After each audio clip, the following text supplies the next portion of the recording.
أعوذ بالله من الشيطان الرجيم. بسم الله الرحمن الرحيم. الحمد لله رب العالمين. اللهم صل وسلم على سيدنا محمد الأمين وعلى آله وأصحابه إلى يوم الدين. رب اشرح لي صدري ويسر لي أمري واحلل عقدة من لساني يفقه قولي. سبحانك لا علم لنا إلا ما علمتنا إنك أنت العليم الحكيم. ولا حول ولا قوة إلا بالله العلي العظيم العزيز العليم. عدد كل حرف كتب ويكتب أبد الآبدين ودهر الداهرين. رضي الله عني وعنكم وعن جميع المسلمين. قال المصنف رحمه الله تعالى: ونفعنا به وبعلومه في الدارين آمين. Diriwayatkan oleh Asy-Syaikhani di sini maksudnya adalah Imam Bukhari dan Muslim. Syaikhani itu maknanya dua guru, Bukhari dan Muslim. Ini menunjukkan bahwasanya hadis ini sahih. Apabila dua orang imam ini meriwayatkan, maka dipastikan kesahihannya. Dari Abdullah ibni Amr, bukan Umar. Apabila sesudah ra ada huruf waw, maka ainnya dibaca fathah. Apabila sesudah ra tidak ada huruf waw, maka ainnya dibaca dhammah, Umar. Nah, di situ membedakannya.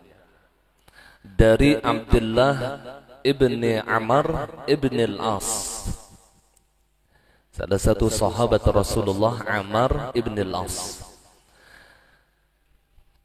radhiyallahu anhum, bahwasanya Nabi Muhammad sallallahu alaihi wa alihi wasallam bersabda: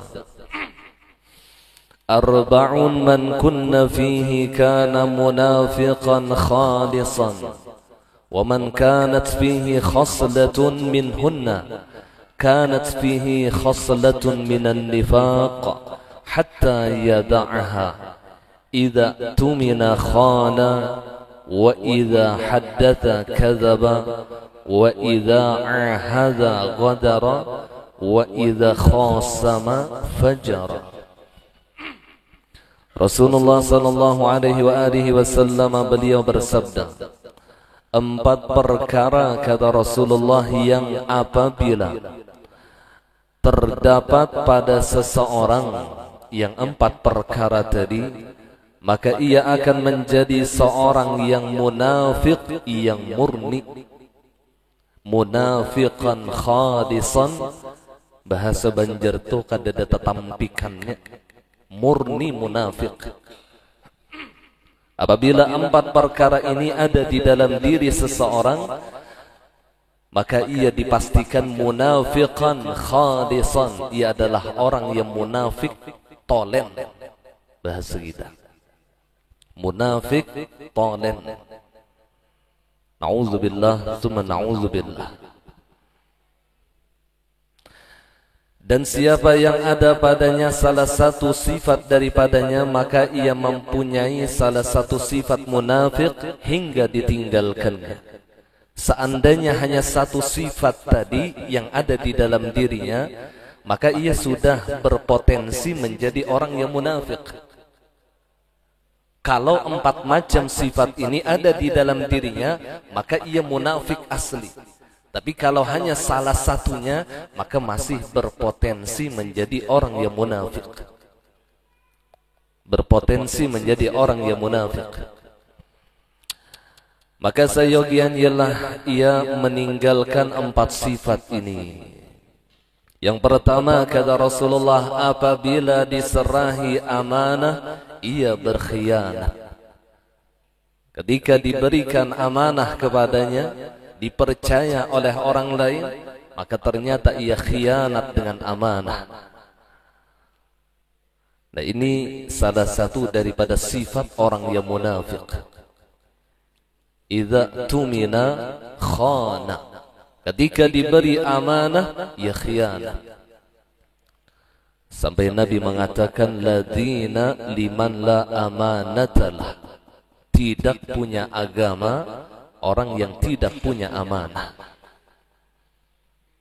Jadi amanah ini penting kita bawa dimanapun, kapanpun kita berada. Terutama di dalam keluarga kita, anaknya percaya dengan istri, dengan ayah dan ibunya. Istrinya percaya dengan suaminya, suaminya pun juga percaya dengan istrinya. Amanah itu orangnya dapat dipercaya.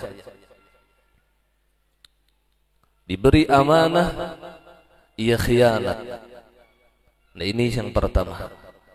Nah, kemudian yang kedua, apabila berbicara ia berdusta. Ketika bicara ia suka berdusta. Ini ciri orang munafik juga.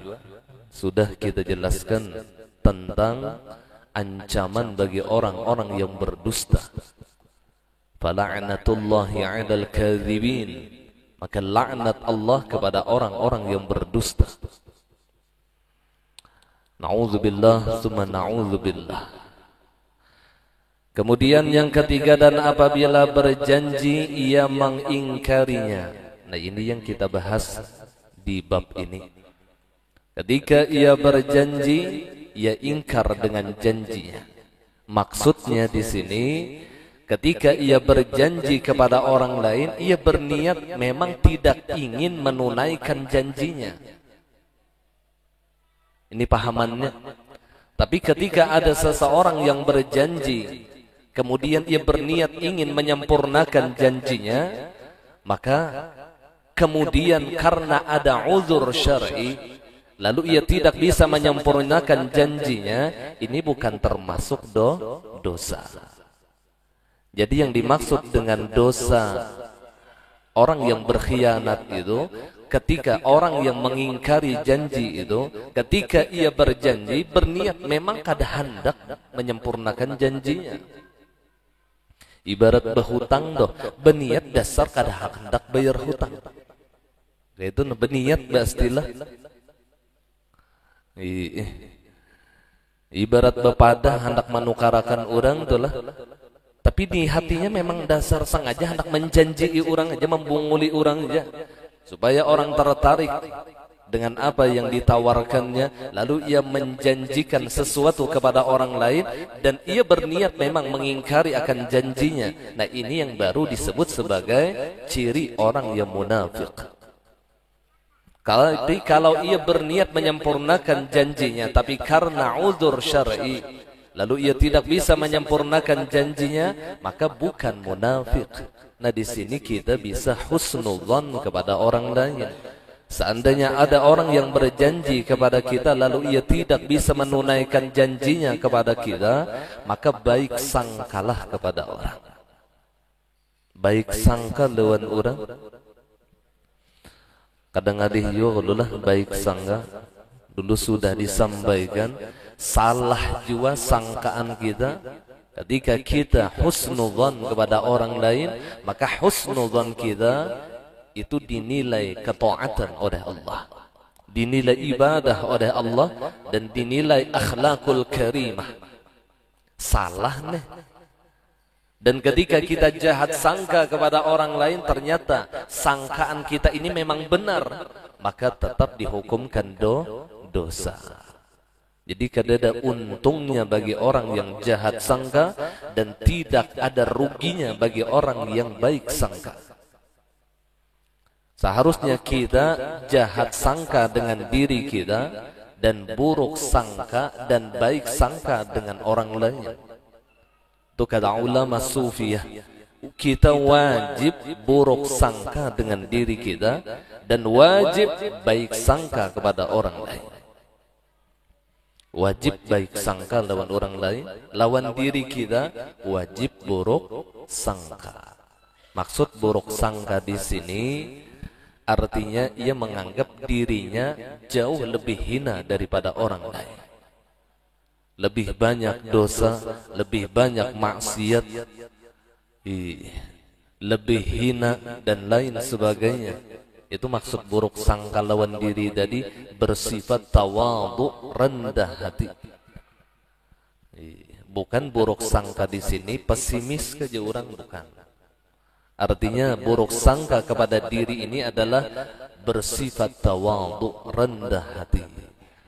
Dimanapun ia bertemu dengan seseorang, siapapun orangnya, maka ia menyangka orang yang ia temui lebih baik dari dirinya.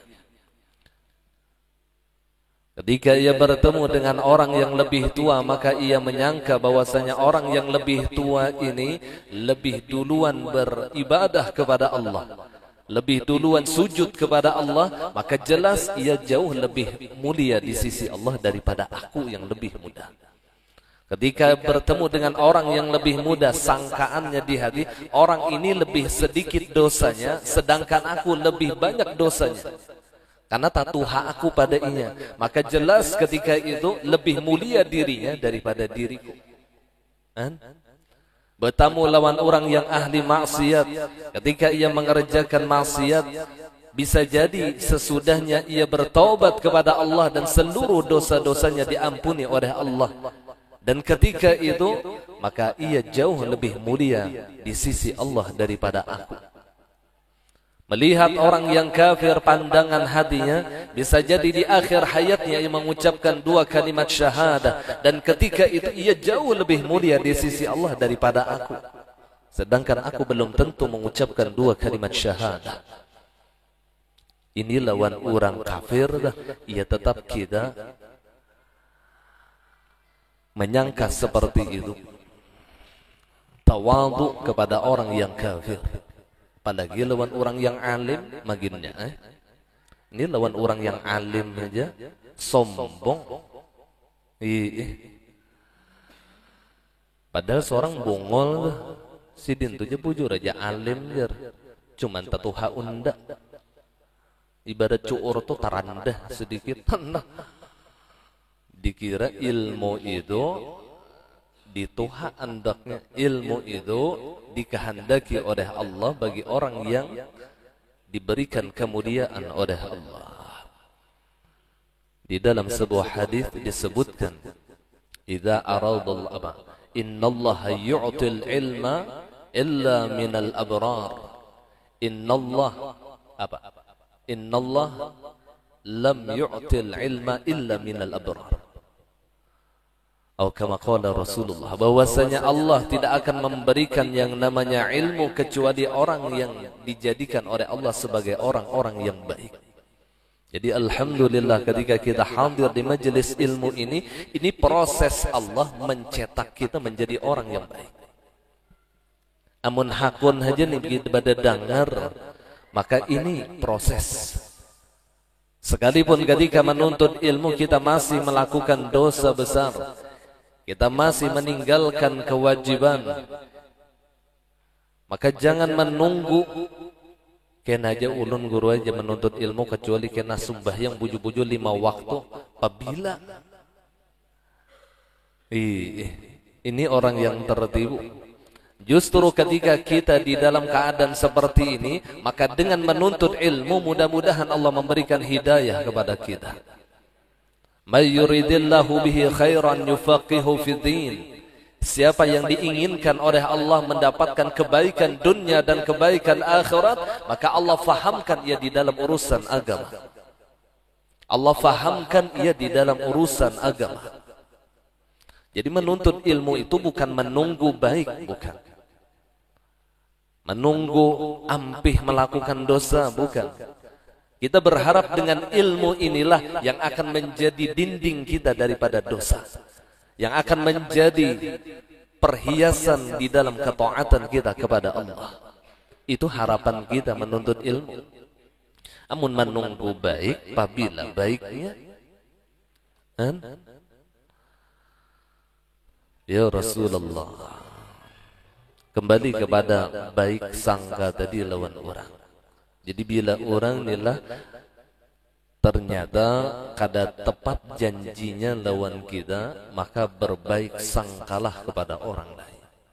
Berbaik sangkalah.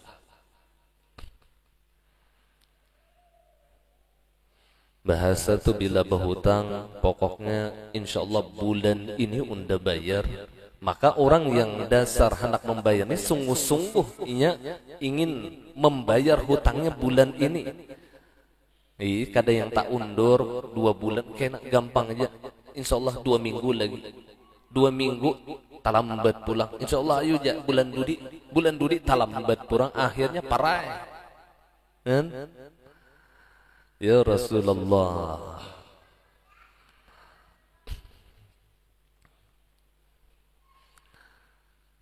Imam Ali Zainal Abidin di dalam kitab Fawaidul Mukhtarah disebutkan, beliau ketika menjanjikan sesuatu kepada orang lain, lam yakul wa lam yashrab, selama belum menyempurnakan janjinya, beliau tidak akan makan dan minum kecuali sempurna janjinya. Itu Imam Ali Zainal Abidin. Beliau tidak akan menunaikan janjinya sebelum, artinya sidin kada makan kada minum kecuali menyempurnakan lawan janji. Allah, orang-orang dulu itu luar biasa dengan janji, luar biasa. Wani kada makan asal sempurna janji dahulu. Allah, menduai ini kita sudah obral janji lawan orang. Jangankan lawan orang, lawan anak bini aja kita sering obral janji. Ternyata kita banyak tidak menepati janji-janji kita. Sebenarnya ketika kita ingin memulai merubah diri kita, maka rubah dahulu orang yang ada di sekitar kita. Berbuat baik dahulu kepada orang yang di sekitar kita. Ini dahulu awalnya. Ini yang ujar Rasulullah, ibda binafsik thumma biman ta'ul. Mulai dari diri engkau, kemudian keluarga engkau. Jadi bukan dari orang lain. Kalau kita ingin menepati janji kita, maka tepati janji orang yang terdekat dengan kita. Kalau kita ingin melatih kejujuran, maka jujurlah dengan orang yang dekat dengan kita. Kalau kita ingin melatih amanah, maka amanahlah kepada orang yang terdekat dengan kita. Itu dahulu. Kada yang berjanji lawan orang tepat, berjanji lawan anak bini luput. Nah ini lain. Kada lawan orang jujur, lawan anak bini berdusta, lain bisa. Ibda binafsik thumma biman ta'ul. Mulai dari diri engkau, kata Rasulullah, kemudian keluarga dekat engkau.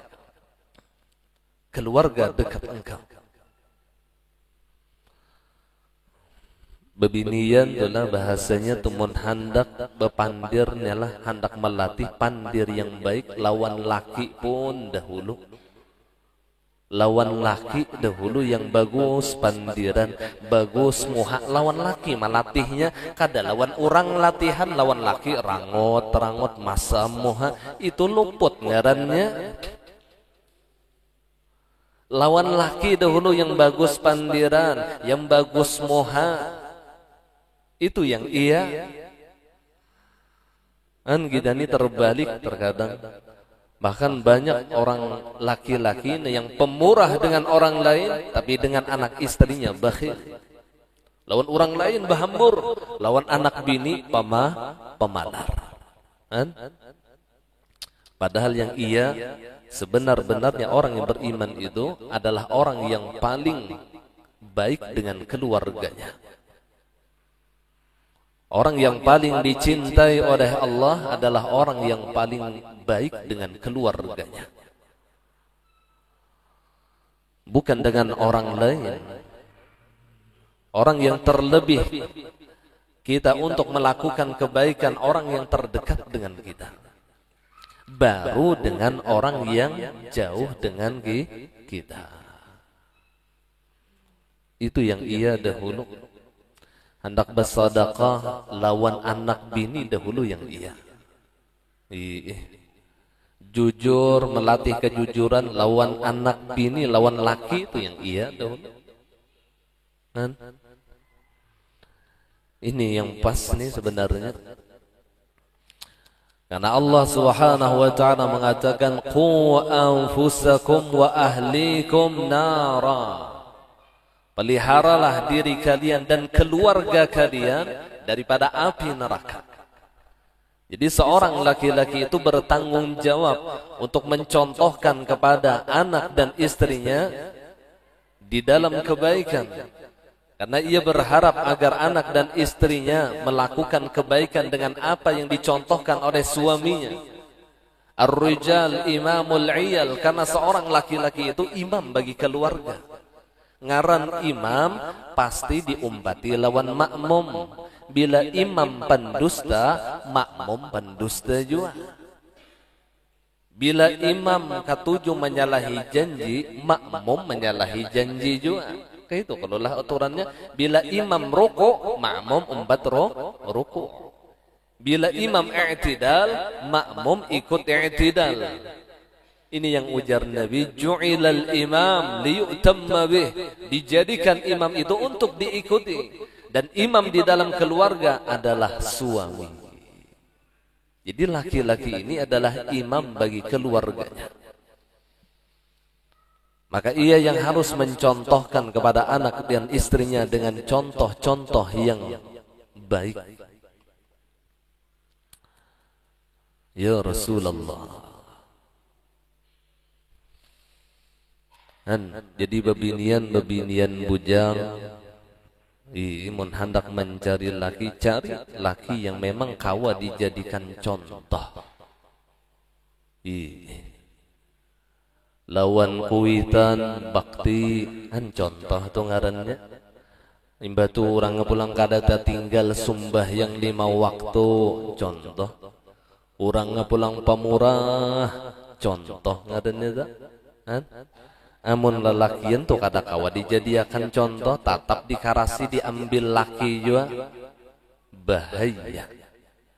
Dan bukan hanya bagi istrinya, tapi bagi zuriat-zuriatnya pun juga bahaya. Ya Rasulullah, mudahan kita lelakian lah terutama yang ada di majelis ini bisa menjadi uswatun hasanah bagi anak dan bini kita.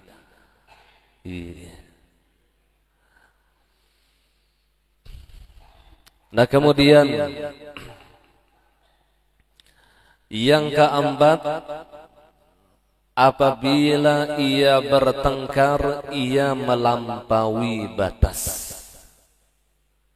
Bila orang telah bermusuh lawan orang munafik tadi nih, maka orang bermusuh lawan orang munafik nih pian bahaya. Rahasia-rahasia kita bahari ini asal kita nih bakawan. Tak musuh lawan inya, tak bongkar rahasia kita bahari. Ini nih ciri orang munafik nih. Ia melampaui batas. Tak bongkar tuh bang. Bahari itu bagus benar, akrab benar, berduaan akrab benar. Kayaknya pas tak musuh, tak bongkar habis aib orang. Rahasia-rahasia orang bahari tak bongkar. Ya Allah, ya Rasulullah. Itu namanya ketika ia bertengkar, ia melampaui batas. Dua laki bini inilah bila bakalahian terbongkar aib berdataan ke situ kemari. Yang bini membongkar aib laki, yang laki membongkar aib bini berdataan dibongkar. Itu ciri orang yang munafik. Na'udzubillah. Ada kau dia apa ini? Makanya hati-hati kita bertengkar, bermusuhan dengan orang yang munafik. Mereka akan membeberkan rahasia kita. Yang kita tuh menyimpan lawan inya, yang jujur lawan inya, pas bakalahi lawan inya, habis berdatang terbongkar.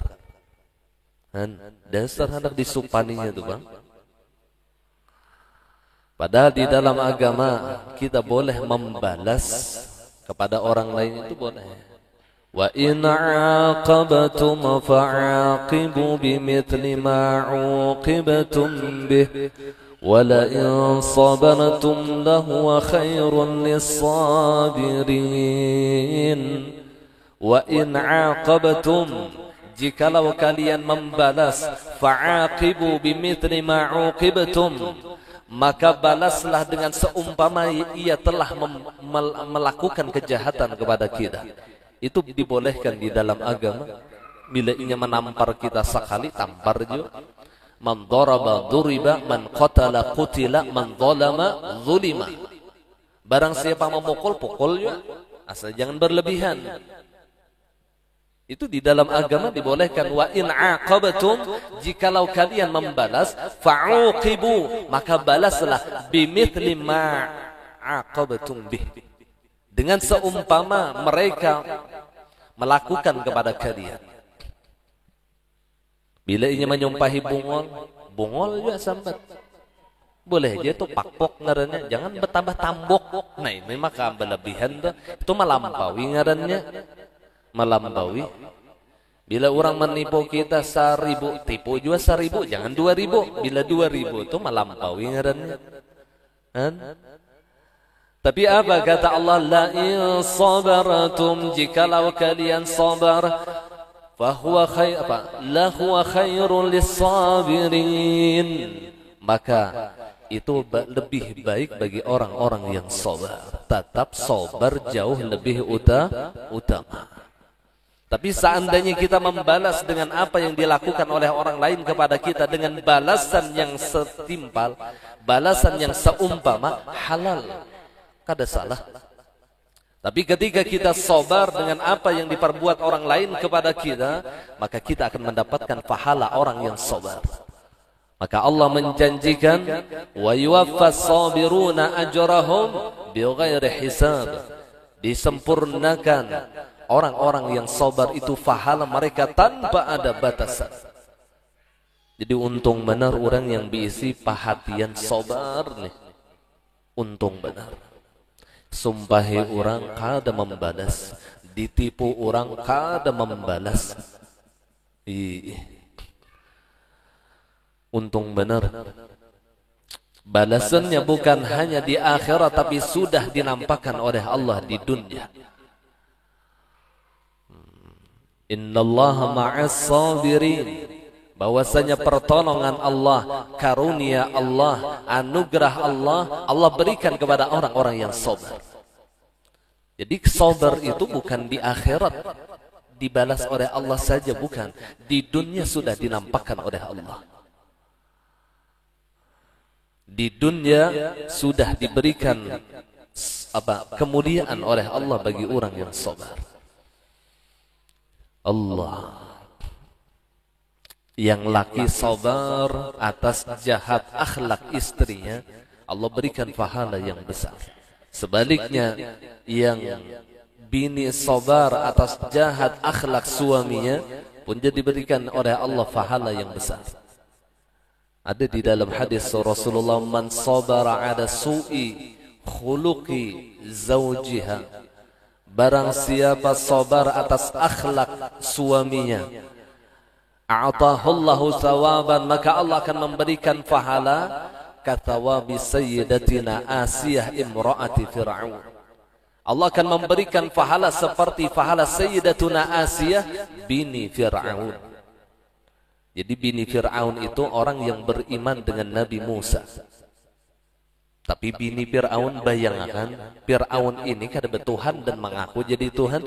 Bininya yang bernama Sayyidatuna Asiyah sabar luar biasa lawan Fir'aun, dan ia beriman kepada Nabi Musa, dan pahalanya begitu besar. Maka perempuan yang sabar atas akhlak jahat akhlak suaminya nangkaya Sayyidatuna Asiyah, bukan Aisyah, Asiyah itu bini Fir'aun. Dan Asiyah ini akan menjadi istri Rasulullah di dalam surga. Jadi bini Nabi itu salah satunya Sayyidatuna Asiyah. Ada qaulullah di dalam Simtid Durar ketika Rasulullah dilahirkan, yang menyambut siapa? Sayyidatuna Maryam wa Sayyidatuna Asiyah wa ma'ahuma minal huril 'ain. Yang menyambut kelahiran Rasulullah Sayyidatuna Maryam, karena mereka mengetahui ini adalah bakal calon suaminya di dalam surganya Allah, Siti Maryam dan Siti Asiyah. Ini ada wali bepinian bahari ini. Yang seandainya ada perempuan itu dijadikan sebagai seorang nabi, maka niscaya Sayyidatu Maryam dan Sayyidatu Asiyah itu dijadikan seorang nabi oleh Allah. Tapi kadang nabi ini bebinian, yang ada bebinian ini wali, wanita liar, lain jawabanlah. Artinya kekasih Allah ada. Jadi bila bebinian tuh jadi wali bian, maka pangkatnya itu melebihi 70 wali kutub lelakian. 70 wali kutub lelakian. Jadi ngalih bebinian ini jadi wali. Amun jadi wali luar biasa pangkatnya. Makanya Sayyidatuna Khadijah itu luar biasa pangkatnya, melebihi daripada pangkat sahabat. Rabi'atul Adawiyah di zaman Sayyidina Al-Hasanul Basri. Hasanul Basri itu Sayyidut Tabi'in. Sayyidut Tabi'in, orang yang paling banyak bertemu dengan para sahabat itu Sayyidina Al-Hasanul Basri. Nah, Rabi'atul Adawiyah di zaman Hasanul Basri. Hasanul Basri ini luar biasa kealimannya, kemudian luar biasa amalnya, luar biasa kedudukannya di sisi Allah. Ternyata ketika dinampakkan kepada orang yang kasyaf, kedudukan Rabi'atul Adawiyah itu jauh lebih tinggi daripada Sayyidina Al-Hasanul Basri. Bebinian ini bila jadi wali luar biasa pangkatnya. Makanya alhamdulillah kita meyakinkan bahwasanya bini almarhum Guru Cantung yang sekarang masih hidup itu wali bebinian yang ada di Kota Baru. Insyaallah. Datang mana pian tahu guru, maka ada perlu berdatang pun kai seorang yang berpandir, Guru Cantungnya berpandir, yang wali itu Jasidin tuh nini. Tuh beda hadapan ulun bahari pandir. Yang wali itu tuh nini tuh Jasidin, lain aku lain, ini ketawaduan Jasidin. Bada dua wali. Ada kegampangan. Dan mudah-mudahan Sidin panjang umur, tuhawanan Sidin. Ada seorang habaib yang memberikan gelar kepada beliau Ratu Solawat. Kalau Guru Cantungnya Raja Solawat, maka beliau istrinya adalah Ratu Solawat. Guru Cantung itu membaca solawat setiap hari dan tidak ketinggalan membaca Al-Quran kada kurang dari 150.000 kali. Bayangkan 150.000 kali, kita 1.000 gen menguap. Lihati tasbih 13. Belum lagi 1.000, 13 menguap sudah. 150.000 ya Rasulullah. Ulun dapat ijazah dari anak beliau membaca salawat 10.000, disuruh membaca 40 hari dahulu. Bunyi salawatnya sallallahu ala Muhammad, sallallahu ala Muhammad, sallallahu ala Muhammad. Itu aja yang dibaca 10.000. Ini yang ulun ambil dari almarhum Guru Husain, beliau langsung dari Abah Sidin.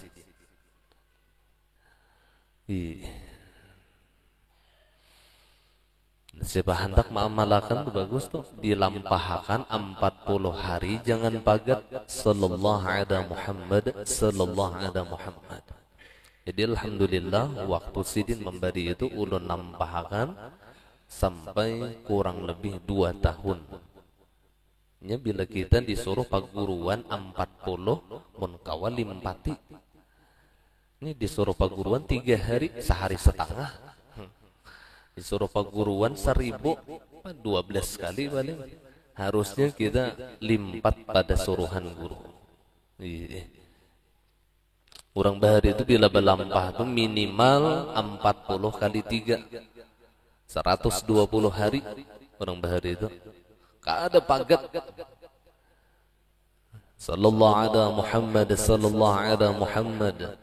Karena pian selama melampahkan itu, lihati karena mimpi pian itu luar biasa. Macam-macam mimpi orang-orang soleh.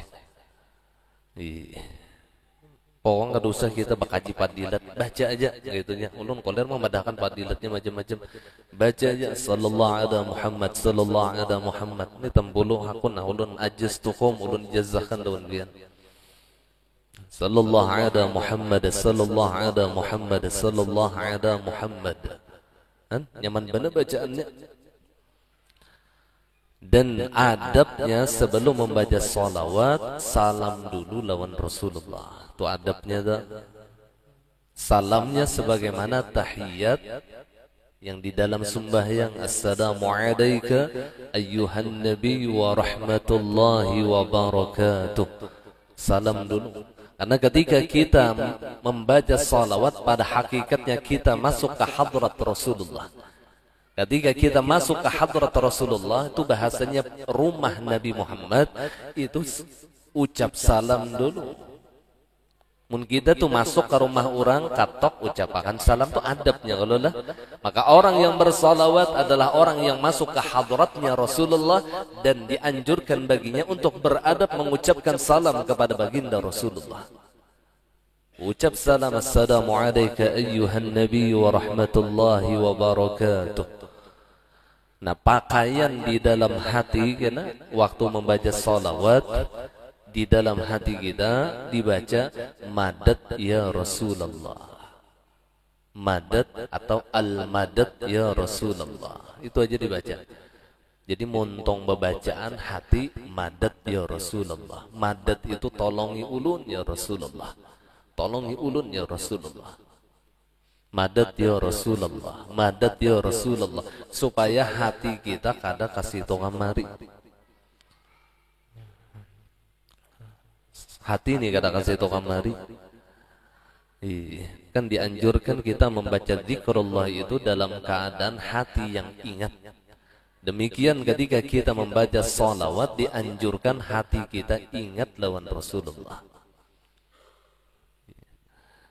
Namun kada ingat pengguru sampai aja, cuman ibarat pahala do kada pul bang. Kada sama lawan orang yang lisanan wa qalban, lisannya membaca salawat, hatinya ingat kepada Rasulullah. Itu kada sama.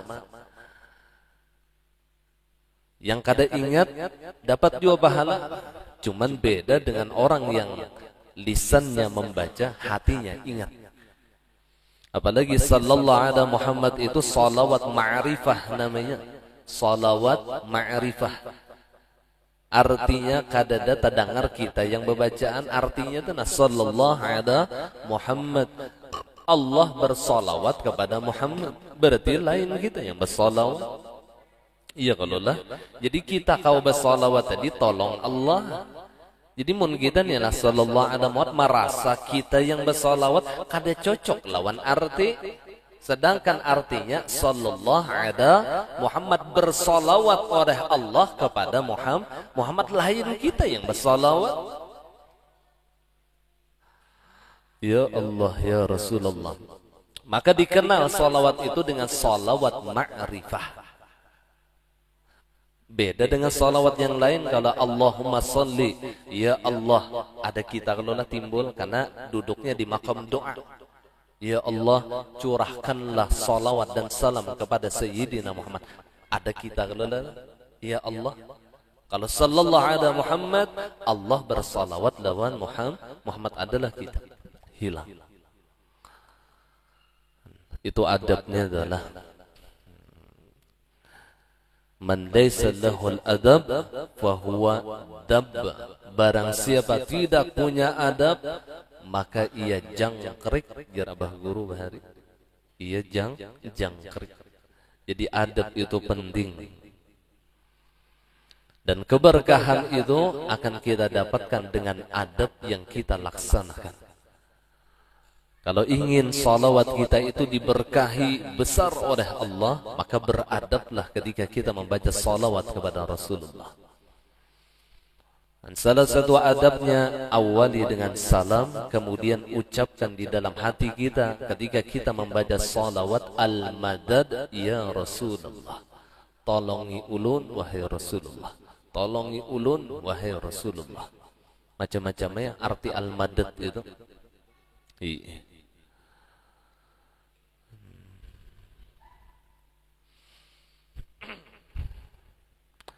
Kembali lagi kepada salah satu sifat orang yang munafik, ketika mereka bertengkar maka ia melampaui batas. Jadi mun kita ni muar lawan orang tu muar kadu usah gin dikucik aib orang. Apalagi mengucik kemaluan orang, kasakitan orang. Kalau marah, ayo marah saja, tidak perlu membongkar-bongkar rahasia orang. Karena ketika kita marah kepada seseorang, lalu kita bongkar aibnya, apalagi di hadapan orang yang banyak, kita bongkar aibnya, kita bongkar rahasianya, ini salah satu orang yang munafik. Ciri orang yang munafik. Ibarat bermusuhan tuh kada fair. Kada fair. Ya Rasulullah. Tentu aja kita inilah ngaran manusia ini ada benci lawan orang tuh tentu aja tuh lah. Apalagi dua laki bini itu kadu usah gin bebongkar-bongkaran, kadu usah. Tahwal lawan bini macam-macam dibongkari aib bini di hadapan orang, bukan mencari solusi, bukan.